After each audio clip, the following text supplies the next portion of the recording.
Hello, welcome to today's broadcast. So, the breaking news is from President Biden, who posted to Twitter and probably announced somewhere else as well.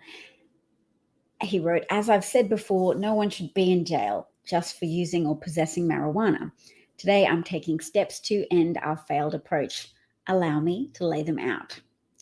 First, I'm pardoning all prior federal offenses of simple marijuana possession. There are thousands of people who were previously convicted of simple possession who may be denied employment, housing, or educational opportunities as a result. My pardon will remove this burden." It is really, I can't stress enough how much of a step forward this is for America to play catch up with the fact that marijuana is now legalized in multiple states, is no longer a criminal offense to possess marijuana, and yet there are still people being denied opportunities over and over again because of past convictions of marijuana possession. So, to continue with President Biden's pronouncements, he says, second, I'm calling on governors to pardon simple state marijuana possession offenses. So there are federal offenses and state offenses. People might have been convicted under one or the other. Biden's pardoning the federal ones. People who've been convicted of state ones, or Biden's calling for the governors to follow his lead and undo that travesty. So just as no one should be in a federal prison solely for possessing marijuana, no one should be in a local jail or state prison for that reason either. Third, we classify marijuana at the same level as heroin and more serious than fentanyl. It makes no sense. I'm asking Secretary Becerra and the Attorney General to initiate the process of reviewing how marijuana is scheduled under federal law. So maybe somewhere parallel with maybe somewhere less parallel, maybe somewhere underneath fentanyl, because fentanyl has caused a lot of harms in communities, a lot of overdoses and opioid addiction, etc., and a lot of deaths. President Biden continues, I'd also like to note that as federal and state regulations change, we still need important limitations on trafficking, marketing, and underage sales of marijuana. So it's not a free-for-all, acknowledging still need to have legislation and limitations on trafficking, marketing, and underage sales with regards to marijuana. Sending people to jail for possessing marijuana has upended too many lives for conduct that is now legal in many states. And that's even before you address the clear racial disparities around prosecution and conviction. Today, we begin to right these wrongs. Thank you, President Biden, for noting the racial disparities, because surveys of people's drug usage indicate there are equivalent levels of marijuana usage amongst people who belong to a white demographic and people who belong to a black skin color demographic. Now, it's not okay for there to be such an equivalence at a usage level, but at a prosecution, investigation, and conviction level for there to be a disproportionately far higher number of Black people investigated, prosecuted, and convicted of the crime of marijuana possession. It's created too much opportunities to over-police Black people for a recreational activity that's engaged with by both white and Black people at equivalent levels. So somebody also makes the poignant comment that possessing weed should not be a bigger crime than possessing stolen classified nuclear documents in your basement. And that, of course, is a reference to Donald Trump's theft of government documents to take to his club called Mar-a-Lago and offer up varying excuses, such as the GA department packed my bags. I declassified all the documents by thinking about it. Well, the documents were planted anyway by the FBI. A series of very thin and mutually contradictory excuses. Did you declassify the documents, or were they planted, or a mixture of both? You want them back. You keep taking the Department of Justice to court to return the documents you stole. I guess for two purposes. You want to advance a narrative that an injustice was done to you, harm was done to you, and to rile the base that are still loyal to you into a murderous rage. So that any ensuing civil unrest is then used as a potential hypothetical deterrent for prosecutors, such as Attorney General Merrick Garland, or not even a hypothetical deterrent, as a very real and visceral deterrent if people observe the outcome of mass civil unrest. And to advance a narrative to say everybody's with us, everybody feels bad for me and the terrible injustice that is done to me, poor old president, former president, twice impeached, disgraced, insurrections inciting President Trump. So, yes, we're all looking forward to Donald Trump meeting with some more consequences. But for a start, having 23 boxes of illicitly removed documents removed from his possession is a good start to at least put a stop, even if temporary, to his presumed practices of showing or selling classified documents to American enemies or hostile government officials for profit and self-importance. Self-importance is a big motivation for Trump, but so is profit. So is profit. Hi, Christopher. Nice to see you. All right. That's the news from President Biden. Now we can also, let's hear how news reporters are expressing it, because here's Caitlin Collins, who some people point to as being kind of in the tank for conservatives when push comes to shove. But let's hear how she frames this momentous decision today. What President Biden has just announced in the last few minutes is that he is going to pardon all prior federal offenses of simple marijuana possession. That is going to potentially affect thousands of Americans, and some estimates from the White House, about 6,500 Americans, in addition to Washington, D.C., the District of Columbia. This is going to apply to them as well.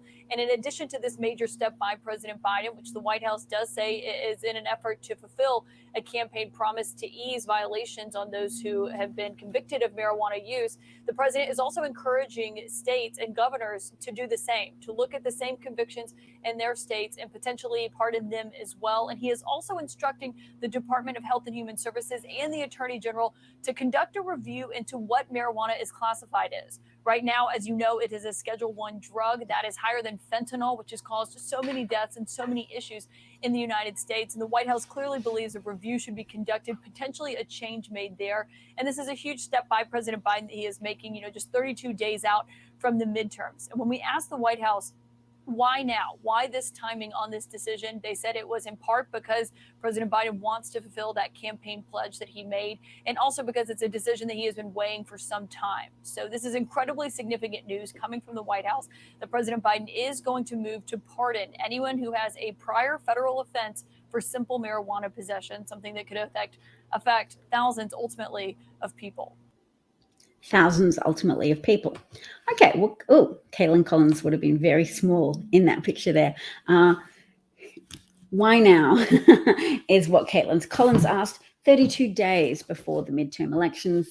Well, I guess we can answer it's a campaign priority. It was something emphasized by now Vice President Kamala Harris as being a key issue of racial injustice, that people remain locked away for charges of marijuana possession when clearly consensus has evolved on the subject.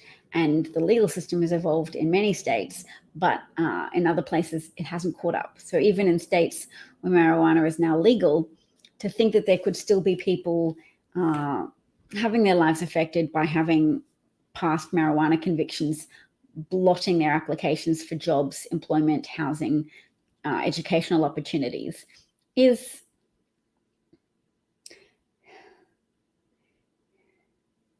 it's a broad atrocity. I mean, it's an atrocity that level of injustice affecting so many would still continue. So hooray for Biden, President Biden, for taking that on. And yes, it does coincide with a leaked story. With a story reported by a particular Washington Post journalist who has a history of making incorrect pronouncements. So maybe Devlin leaked his story because he knew the marijuana story was coming up. So let's see. I'm going to open up Twitter.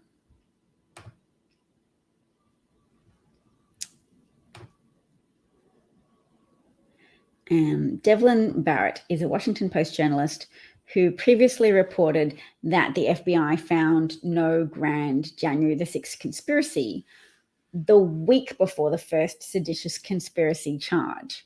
So that dude leaks misrepresentations or talks to people who lie to him for the purpose of shaping a narrative that is counterproductive to dissemination of the truth. So the truth is, there were charges coming of seditious conspiracy. And a week before the first seditious conspiracy charge, you had this Washington Post journalist say, the FBI hasn't found any grand conspiracy. No, they did, and prosecutions ensued 1 week later. So this is the same guy who is now reporting, there's enough evidence for Hunter Biden to be prosecuted for filling out something incorrectly on a gun application form, and what other thing? Oh, and misstating his income for tax. Now, of course, those crimes are nothing like what the right has been hollering about in a continual effort to suggest that they are on the right side of history and that Trump is wonderful and someone to look up to and a great evaluator of risk, and that Hunter Biden's the true threat to democracy because we voted for Hunter Biden. They would claim that he was at the center of this web of international criminality. So it helps your story that somebody's suggesting the FBI has found a misstatement on a gun permit application form and a misstatement of income. Al Capone was brought down for tax evasion. But yes, there's been a lot of right-wing noise about Hunter Biden. And considering he's not in political office and he may have benefited from nepotistic association, or it's not even nepotism because that implies President Biden made decisions to award his son power and wealth. And that's not even the accusation. The accusation that's most based in fact is that Hunter Biden benefited from having a famous father. And he benefited from having a father famous for helping address corruption in Ukraine by being at the forefront of a movement to withhold international aid from Ukraine until they got rid of a particular prosecutor, Viktor Shokin, who was corruptly promising to investigate corruption in Ukraine and then delaying it and not delivering. So he was holding up the pace of reform in Ukraine. Viktor Shokin, Joe Biden said, that dude has to go, or the United States, and Biden was vice president at the time, or the United States and the International Monetary Fund and European institutions will not give you money unless this corrupt dude is cleaned out of office.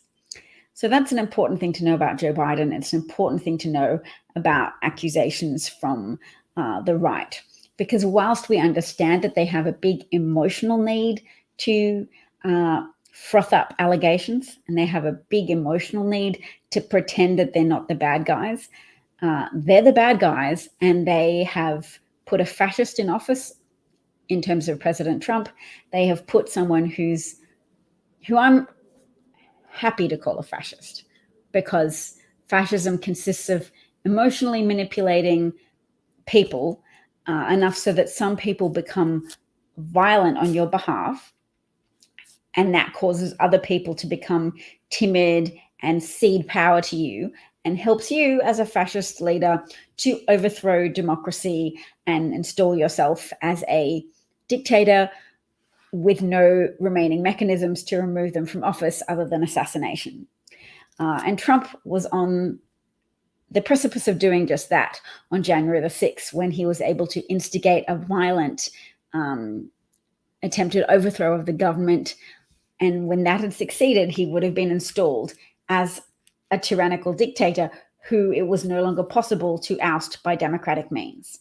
So he came very close to fundamentally sabotaging democracy in the United States by overthrowing the results of a genuine election in favor of having his various collaborators and allies and foot soldiers and brainwashed Fox News watchers and OAN watchers prepared to lay down their lives for him at the Capitol, and were attacking armed police officers, punch drunk on the fervor of the idea that Donald Trump losing an election was actually Donald Trump having something stolen from him that he had earned.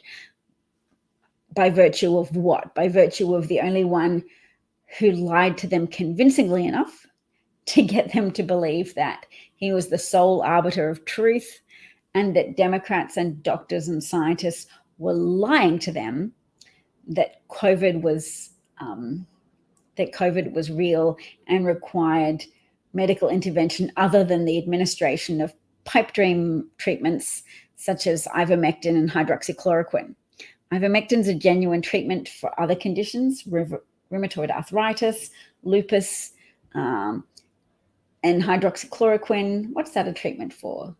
Is it like a legitimate treatment for malaria?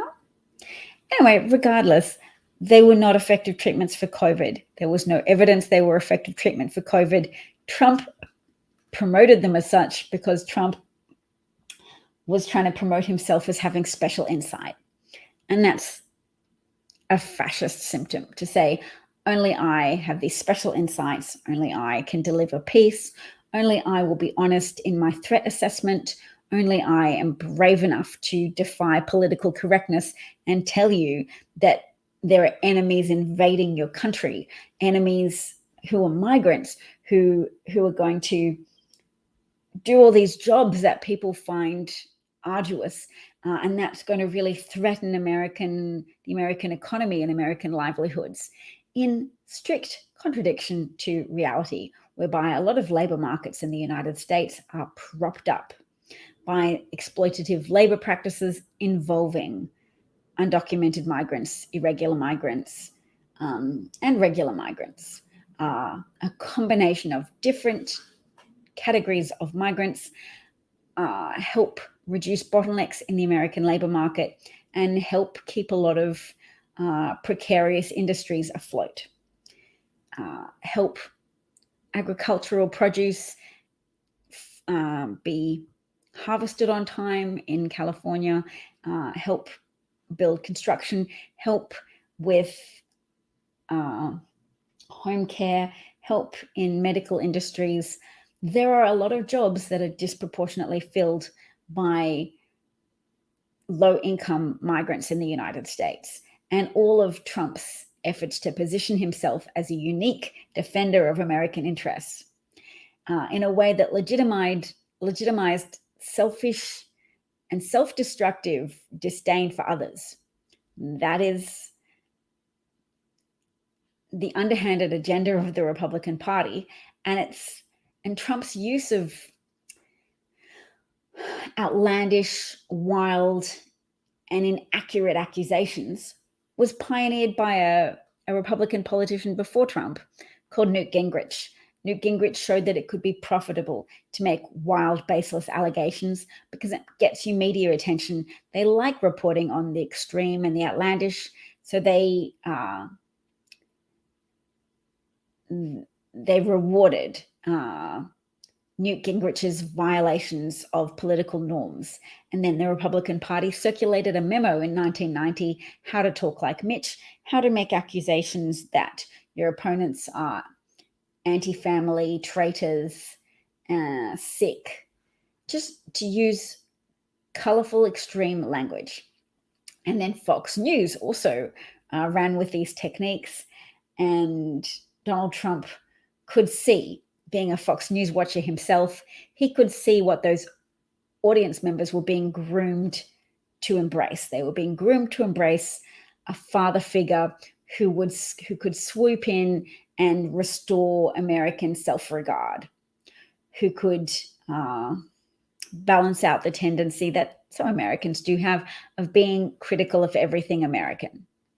North America is exceptional in a lot of ways, and it has a lot of mythology about itself.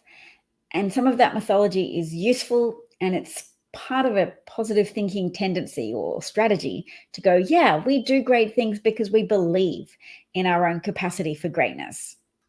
Then that can be a really productive approach. But there's a lot of, young people tend to want to criticize their elders, and their elders were brought up on a school curriculum that emphasized America as being distinctly capitalist and distinct from the evil communists. So in order to have that as a national agenda of teach young people to be proud of America and proud of unique American capitalism, they've been taught that the rest of the world is somehow different and worse, and that America has these unique things that have to be defended at all cost. Other countries around the world have also forms of capitalism as well, and America is not that different in many capacities, but it does have some unique disadvantages that are a product of conservative Republican lies about certain things.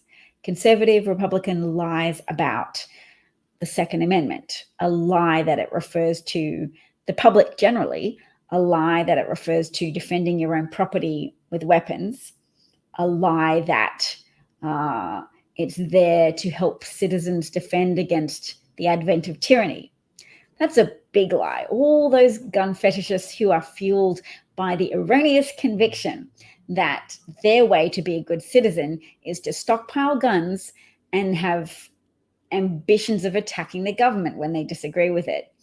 That is all incredibly destructive, life-endangering nonsense that has resulted in a very high homicide rate in the United States when compared to other similarly wealthy nations.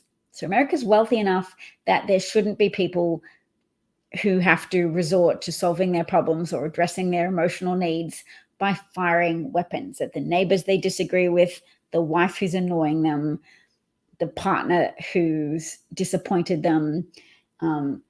Guns in America are not a byproduct of gang activity. Guns in America are a byproduct, the overproliferation of guns in the United States is a byproduct of people being repeatedly lied to about the meaning and function of the Second Amendment, which was purely intended to encourage the flourishing of militias to defend America from external attack, to defend America against incursions from the French or the British, and to have this nascent army, because America in its early days could not fully fund and equip an American army or armed services. They instead had volunteer militia groups, and the Second Amendment authorizes those groups to equip themselves with weapons. If you're in a militia, if you're in what is essentially a National Guard equivalent, different states have different National Guards, then you should be allowed to purchase weapons. Although America is wealthier now and it can afford to equip an army, and it has. So if you're in the National Guard or you're in the army, sure, have weapons in the course of your duties, but don't bring those weapons home, because when you have hammers in your house, it's a temptation for your problems to look like a nail. And it's sad to go out in public life in America and fear that a negative reaction from another person might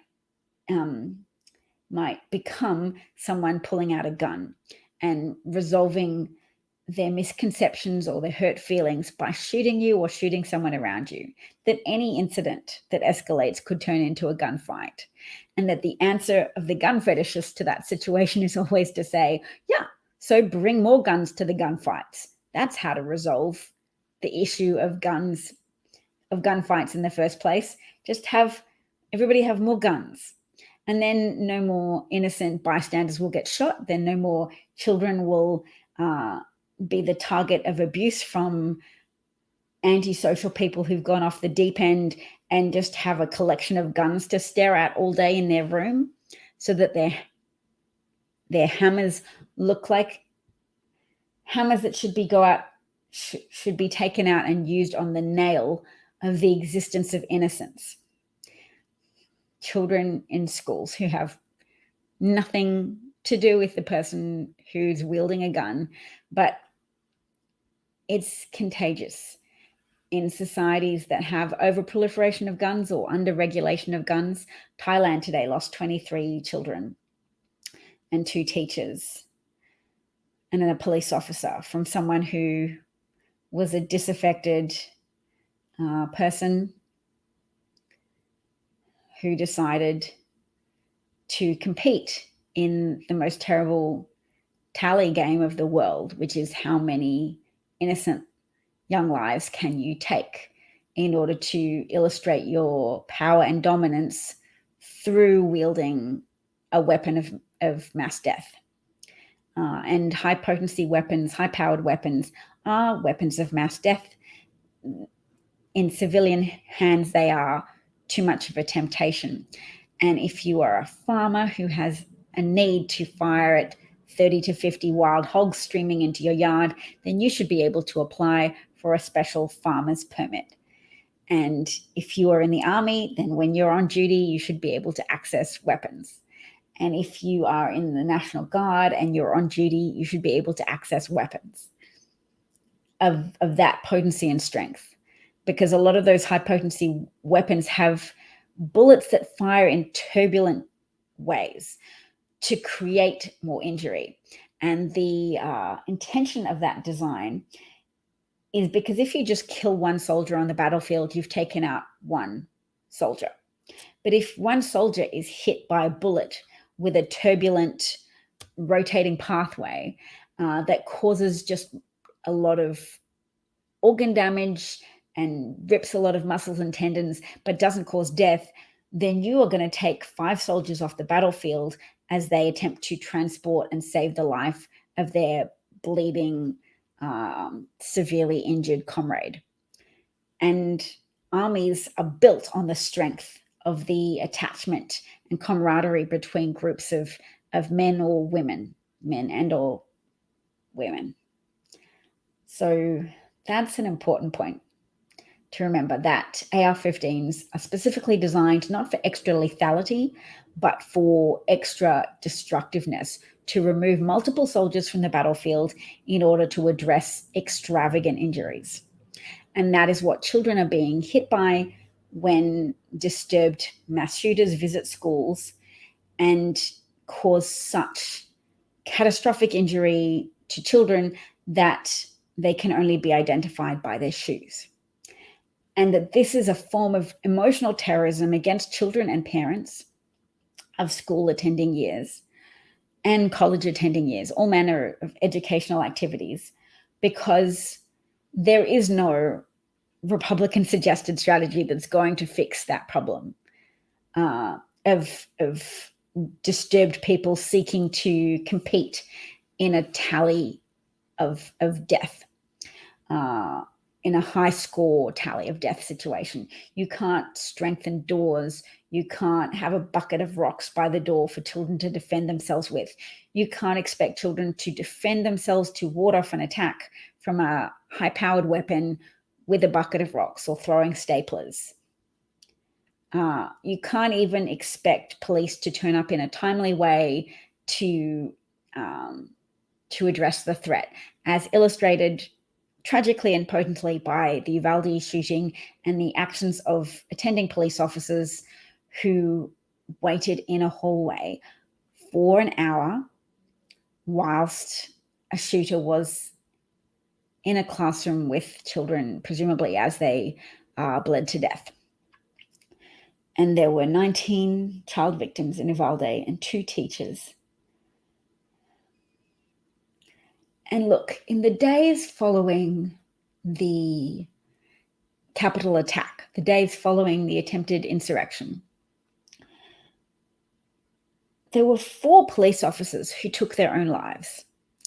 And I am imagining that it's multifactorial, but that to a degree, there is distress on account of their feelings of failure, their feelings of hurt and shame to be screamed at by Trump devotees that they were traitors, that they, the defending police officers, either from the Capitol Police or the Metropolitan DC Police, all of whom were just trying to hold the line whilst they waited for the National Guard, which Trump did not give the order to attend, but eventually Mike Pence gave the order for the National Guard to come from Maryland, even though the Republican governor of Maryland, Larry Hogan, had authorized the National Guard to be deployed hours earlier. So Mike Pence eventually let the National Guard come, but Trump was watching the unfolding violence on television and celebrating it because his aim was to break the constitutional requirement that the election be certified on the day, specifically the day of January the 6th, and that once they had their foot in the door of breaking that constitutional specific requirement, that they could then urge for the overturning of more constitutional requirements, so that they could then say, well, the election was not certified on the day deemed necessary to certify elections. It was not certified on January the 6th. So now we will use the constitutional provision that says when someone doesn't outright win the election, you throw the issue to one representative from each state in the House of Representatives, and they can vote to determine the president. And that would have resulted in a victory for Donald Trump, because the number of states represented by Republicans outnumber the number of states represented by Democrats in the House of Representatives on January the 6th, 2021. Does that make sense? There were more Democrats than Republicans in the House of Representatives because of proportional representation. So there are more Democrats representing more people. But just purely in terms of number of states, if you choose just one representative from each state, there are more Republicans than Democrats. Let's find out how many were there. Okay. How many states were represented by Republicans in the House of Representatives on January 6th?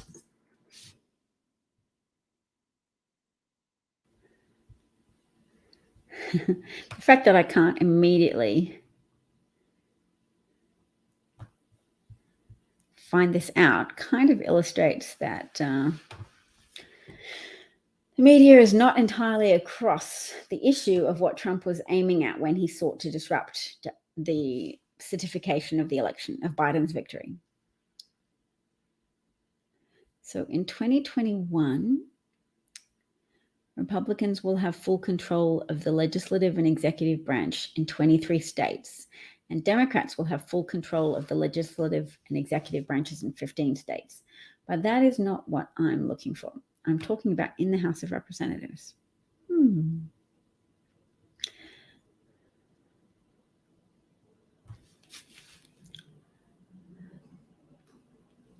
Wow, that really does illustrate, though, how many American women are at risk.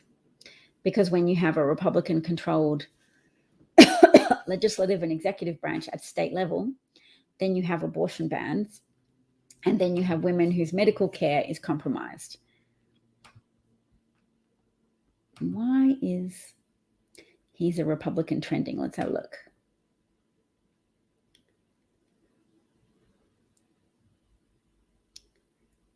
Yes, he's a Republican. Herschel Walker. Oh, a second Republican candidate who has been exposed for having stolen valor. So let's have a look at this. A Minnesota Republican is running against the first out LGBTQ member of Congress in Minnesota, and he suggested he saw combat when he did not. What's his name? And what's his opponent's name? Let's find out. So the stolen valor chap is Tyler Kistner, who claimed to have seen combat in the Marine Corps, but records prove this is untrue.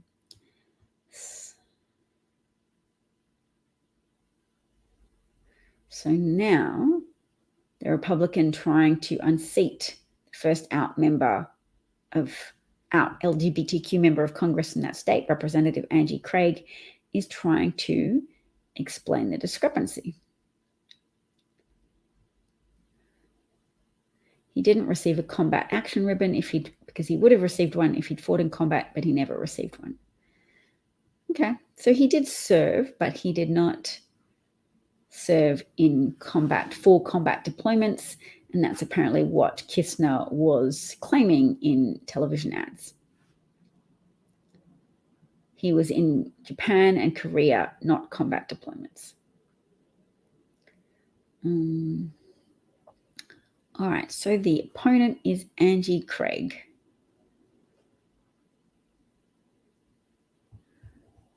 All right.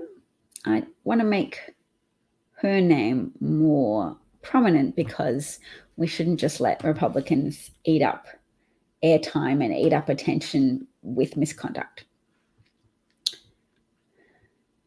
So the phrase "he's a Republican" is trending because of just a bunch of Republican misdeeds. So a CEO of an election software company has been arrested on personal data theft charges, and he's a Republican. It's being reported on here in MarketWatch, so I'll have a look. What does MarketWatch say about it? His name is Eugene Yu. He's 51. He's being held on suspicion of theft of personal identifying information and computer hard drives. He's in Michigan. Local prosecutors will seek his extradition from Michigan.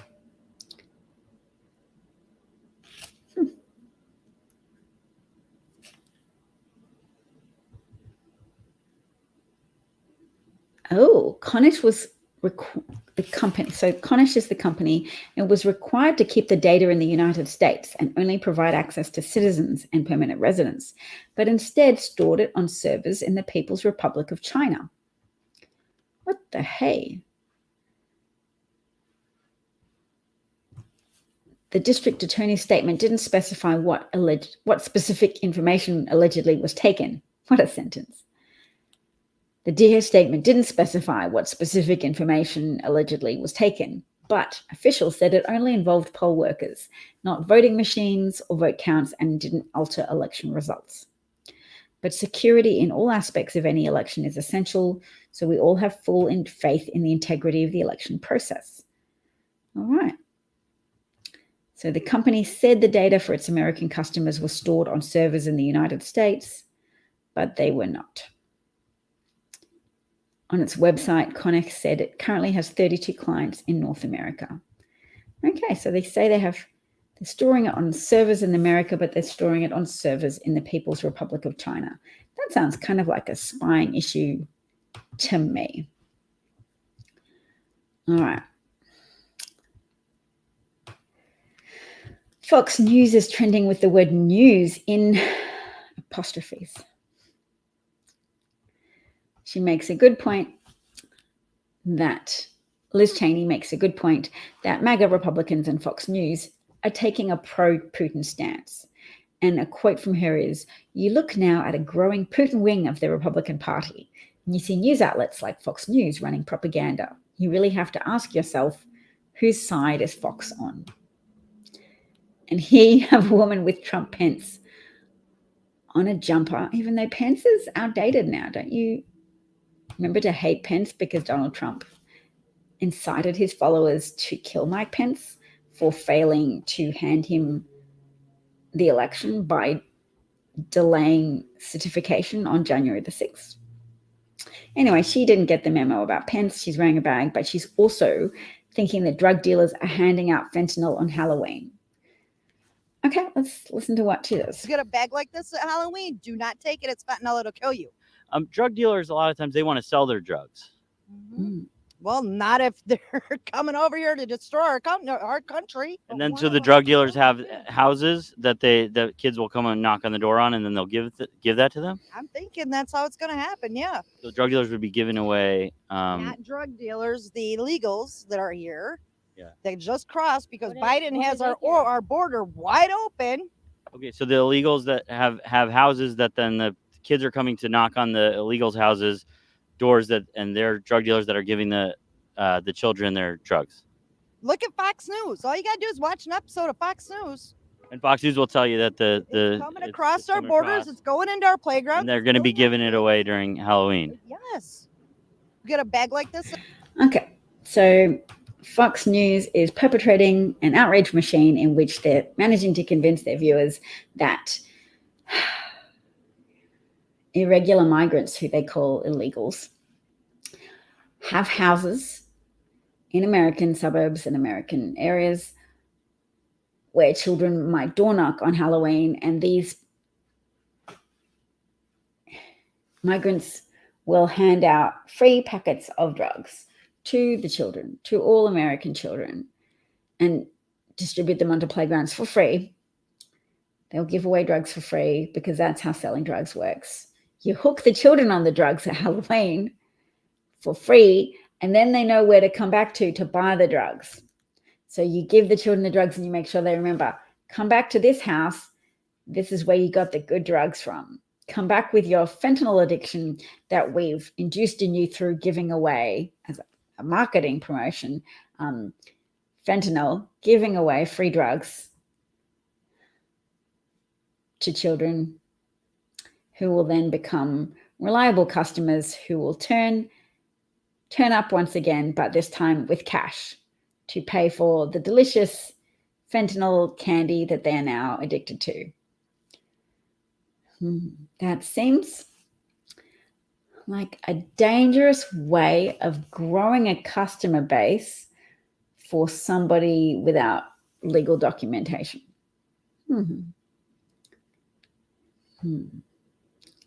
Come back to this house.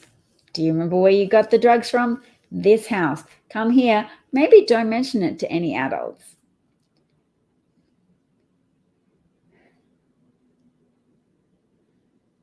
Make sure you really take note of the address and don't just get confused as to all the different houses that you've gone to, that you've door knocked on from Halloween. Maybe you need to write down the address. You write down my drug dealing address so you can come back and get some more of the candy fentanyl from this house. And I'm giving you this address on a piece of paper, but don't show it to anybody. This is just my marketing scheme of just giving away a lot of drugs for free. Like Costco gives out free samples. That's what people do with drugs because that's an efficient way. Nobody else wants drugs. You have to give it away to create demand for it. You have to give it away to children. I mean, what percentage do you think of children would you have to give free drugs to create one regular customer? Maybe if you give away $50 worth of drugs to 50 children, that would create one child customer with enough money to come back and pay the drug dealer to make it a worthwhile client. It's just been a fun rabbit hole to go down to speculate exactly what kind of marketing goals you'd have to have. That was extraordinary. All right. Well, I think my husband is home and I'll go chat to him and say thanks for listening. Have a good day and talk to you again soon. Cheers, everyone. Bye.